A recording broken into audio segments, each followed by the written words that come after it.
Good morning সমস্ত viewer সাবস্ক্রাইবারদেরকে মন প্রাণ আত্মা যেখান থেকে গুড মর্নিং বলা যাবে সেখান থেকে গুড মর্নিং সবাইকে। তো এরপর যদি আমরা ম্যাচে ফিরে আসি, কারণ WPL কাল শেষ হয়ে গেছে, 22 তারিখ থেকে IPL শুরু হতে যাচ্ছে, মাঝে কিছুটা গ্যাপ রয়েছে। সেই গ্যাপটা আমাদেরকে নিউজিল্যান্ড ভার্সেস পাকিস্তান পুরুষ দলের T20 এবং নিউজিল্যান্ড এগেনস্ট শ্রীলঙ্কান মহিলা দলের মধ্যকার T20 ম্যাচ দেখেই বের করতে হবে। এর মাঝেও কোনো ম্যাচ নেই এবং এর পরে যে ম্যাচগুলো আছে সেটা আমাদের দেখার দরকার নেই, কারণ পরের ম্যাচগুলো পাকিস্তানের রয়েছে। এরপর যেভাবে শুরু হতে চলেছে WTC ফাইনাল, সেগুলো এখন অনেক দেরি আছে। তো মাঝে আমাদেরকে WPL থেকে IPL-এ শিফট হওয়ার জন্য আমাদেরকে কিছুদিনের অপেক্ষা করতে হবে। তো কালকের ম্যাচে বা কালকে WPL-এর ফাইনাল ম্যাচ ছিল, যেখানে পরপর দুইবার অর্থাৎ ফার্স্ট এডিশন এবং থার্ড এডিশন মুম্বাই ইন্ডিয়ান্স নিজেদের নামে করে নিয়েছে। কালকের ম্যাচে দিল্লি ক্যাপিটালস টসে জিতে এবং বল করার সিদ্ধান্ত নেয় এবং তার সিদ্ধান্তটা তাদের পক্ষেই গিয়েছিল। বলিং পিচ যেভাবে ফেভার করেছিল, বা কালকে টসে জিতে বল করার সিদ্ধান্তটা যেভাবে দিল্লি ক্যাপিটালসকে ফেভার করেছিল, এতটা ফেভার তো আমার মা বাবাও আমাকে করে না। অর্থাৎ আমি যেটা করতে চাই সেটা আমাদেরকে করতে দেওয়া হয় না, যেটা আমরা চাই না সেটা আমাদেরকে করতে হয়।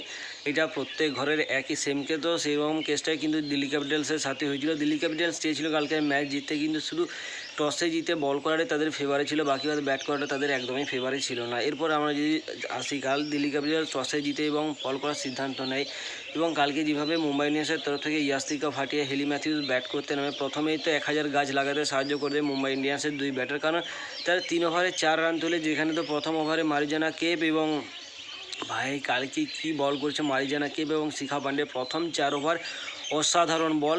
5 ওভারে গিয়ে সম্ভবত 5 ওভার না 4 ওভার কিংবা 6 ওভারে গিয়ে কিন্তু দিল্লি ক্যাপিটালসের এগেনস্টে মুম্বাই ইন্ডিয়ান্স তাদের প্রথম 4 হাসিল করে। তারপর সেটা ইয়াস্তিকা ফাটিয়ার ব্যাচ থেকে হেলি ম্যাথিউস প্রথমে এলবিডব্লিউ না প্লেড অন হয়, তারপরে ইয়াস্তিকা ফাটিয়া ক্যাচ দেয় জেমি রড্রিক্সের একটা অসাধারণ ক্যাচ। ধীরে ধীরে দিল্লি যত সামনের দিকে এগোতে থাকে, দিল্লির জন্য অর্থাৎ প্রথম 2 উইকেট দিল্লি খুব তাড়াতাড়ি নিয়ে নেয়, দ্বিতীয় উইকেটের জন্য বা তৃতীয় উইকেটের জন্য তাদেরকে একটু কষ্ট বা সংঘর্ষ করতে হয়, কারণ NSB ন্যাটালিয়া সিভারব্রন্ড WPL-এর ইতিহাসে প্রথম মহিলা ক্রিকেটার হয়েছে যিনি বা যে 1000 রান সম্পূর্ণ করেছে। কালকে NSB বা ন্যাটালিয়া সিভারব্রন্ড 30 রান করে এবং তার পরবর্তীতে এবং তার থেকেও বড় গুরুত্বপূর্ণ, মুম্বাই ইন্ডিয়ান্স এমন একটা সিচুয়েশনে পৌঁছে গিয়েছিল যেখান থেকে তাদের একটা পার্টনারশিপ হওয়া উচিত ছিল এবং NSB এবং ক্যাপ্টেন হরমনপ্রীত কৌর দুজনে একটা ছোটোখাটো পার্টনারশিপ করে 30 রানের মাথায় NSB বা ন্যাটালিয়া সিভারব্রন্ড আউট হয়ে ফিরে যায়। দ্বিতীয়ত হরমনপ্রীত কৌর 66 রানের একটা অনবদ্য ইনিংস খেলে এবং শেষ দিক থেকে এসে আমনজোত কৌর 14 রানে নট আউট থাকে। মানে এর মাঝে এই যে 2 উইকেট হরমনপ্রীত কৌর এবং NSB এদের দুজনকে যদি পার্টনারশিপটা হতে না দিতে হয়, কালকে কিন্তু মুম্বাই ইন্ডিয়ান্স 100 রানও হয়তো পেরাতো না। এটা একটা অসম্ভব রকমের টার্গেট হতো দিল্লি ক্যাপিটালসের জন্য এবং এটা চেজ করাটাও খুব সাধারণভাবেই হয়ে যেত। তো মুম্বাই ইন্ডিয়ান্স কাল 20 ওভার খেলে 149 রান করে 7 উইকেট হারিয়ে, যেখান থেকে দিল্লি ক্যাপিটালসের তরফ থেকে মারিজানা কেপ 11 রানে 2 উইকেট, জেস জনসন 26 রানে 2 উইকেট এবং নাল্লা রেড্ডি 4 রানে 43 রান দিয়ে 2 উইকেট তুলে নেয়। তো দিল্লি ক্যাপিটালসের কাছে টার্গেট থাকে 150 রানের, দিল্লি ক্যাপিটালস এটা চেস করতে যায় এবং দিল্লি ক্যাপিটালসের তরফ থেকে সর্বাধিক রান করে Marizanne Kapp 40 run, Jemimah Rodrigues 30 run এবং নিকি প্রসাদ 25 রানে নট আউট থাকে।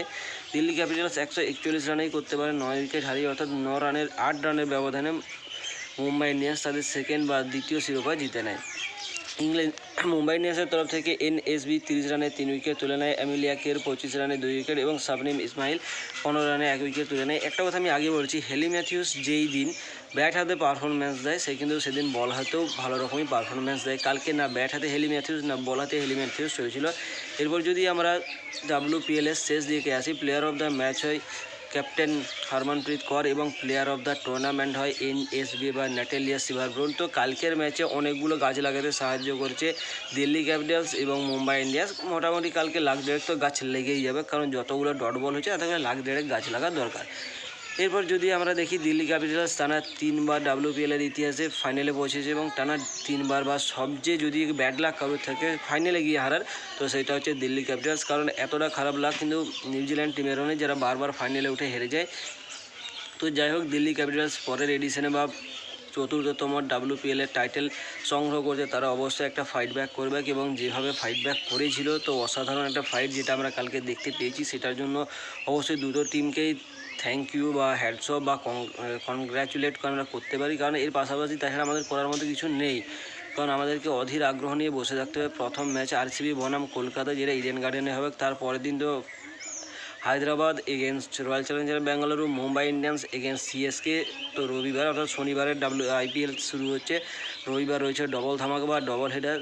অসাধারণ একটা ম্যাচ হতে চলেছে বা অসাধারণ একটা দিন হতে চলেছে। আশা করি আমরা এটা দেখতে পেতে পারি। বাকি বাদ এই 4 দিনের যে গ্যাপ রয়েছে, অর্থাৎ আজ রয়েছে আজ কত তারিখ, আজ 16 তারিখ, 17, 18, 19, 20, 21, 5 দিনের যে গ্যাপ রয়েছে, 5 দিনের গ্যাপ শুধু আমরা পাকিস্তান, নিউজিল্যান্ড শ্রীলঙ্কার ম্যাচ দেখতে পেতে পারি। তো আজকে যেভাবে চলছে ম্যাচ, তাতে করে কিছুক্ষণের মধ্যে পাকিস্তান হয়তো হেরে যাবে নিউজিল্যান্ডের এগেনস্টে প্রথম টি20 ম্যাচ। বাকি দেখা যাক।